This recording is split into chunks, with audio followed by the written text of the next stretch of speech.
Hi, I'm Elizabeth Villasana, and the first strategy I'm going to explain is addition, and that's making tens.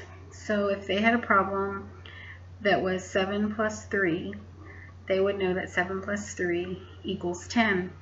And if they had a different problem with the third addend, like 2 plus 5 plus 8, they could recognize that 8 and 2 make 10, and then you add the 5 in, and it gives you 15. And the second strategy I'm going to explain is subtraction, and that's adjusting one number to create an easier problem. So the students would look at the numbers and see which one would be most helpful to adjust, and then they would look at their final answer and see how that would need to be adjusted as well. Okay, the next strategy is multiplication, and the strategy is breaking factors into smaller factors. And this will, let's say you have the number 12, you can break that into 3 and 4, and then multiply those numbers to the other number, and it'll be easier for the students to multiply those numbers and get the product.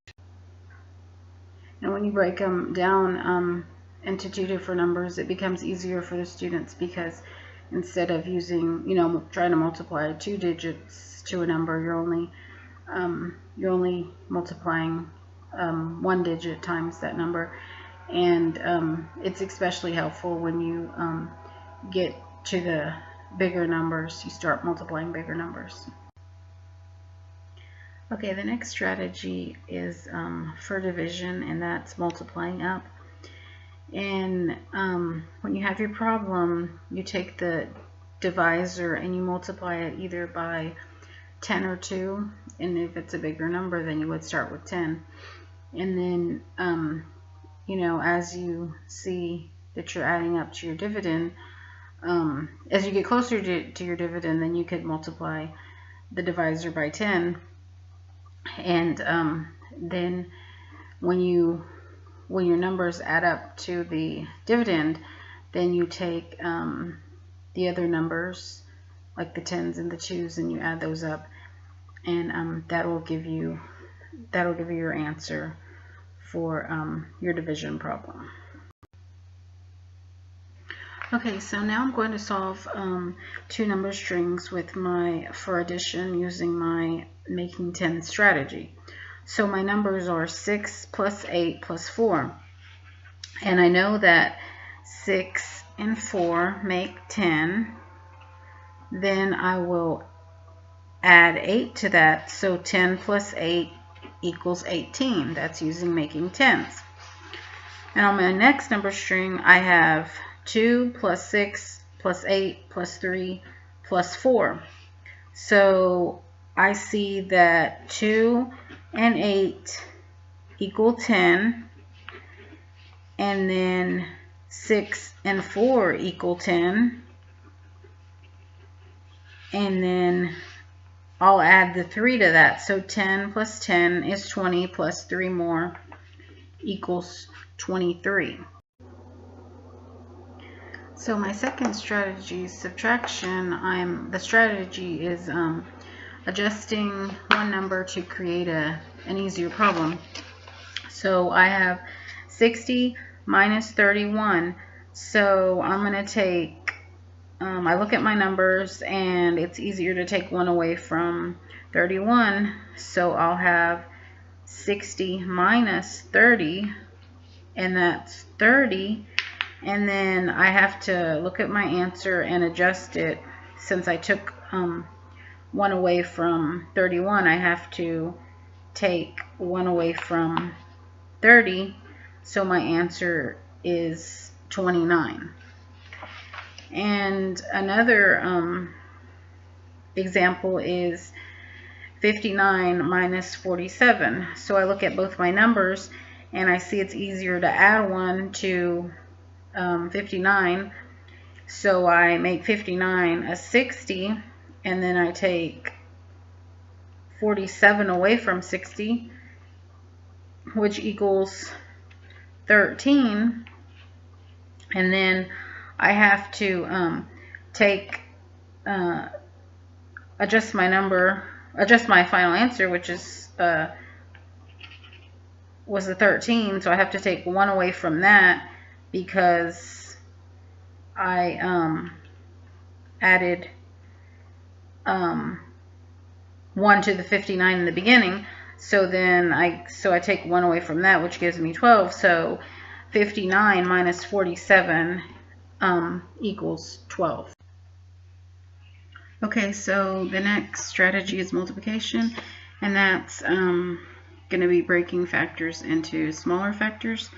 So I have 9 times 5, so I would explain to the students that they can break 9 into 3 times 3, and then they can, so then they would have 3 times 3 times 5 equals 45. And then another example is 24 times 9, so they would break 24 down into 12 times 2 times 9, and then they could even break 12 into 6, or 3 times 4 times 2 times 9, and that gives them smaller numbers to work with. And that's 12 times 2 is 24, so 24 times 9 equals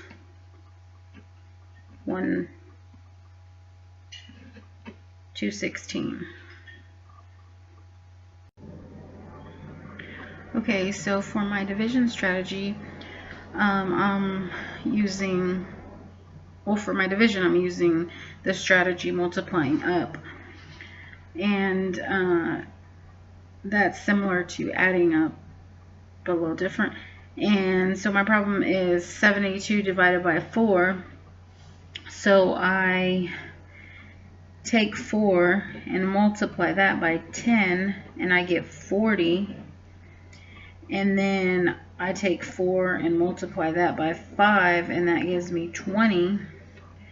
And then I take 4 and multiply that by 3, and that gives me 12. And then I take those numbers 10, 5, and 3 and add them up, and that gives me 18. So that's my answer. 72 divided by 4 equals 18. And another example is 500 divided by 4.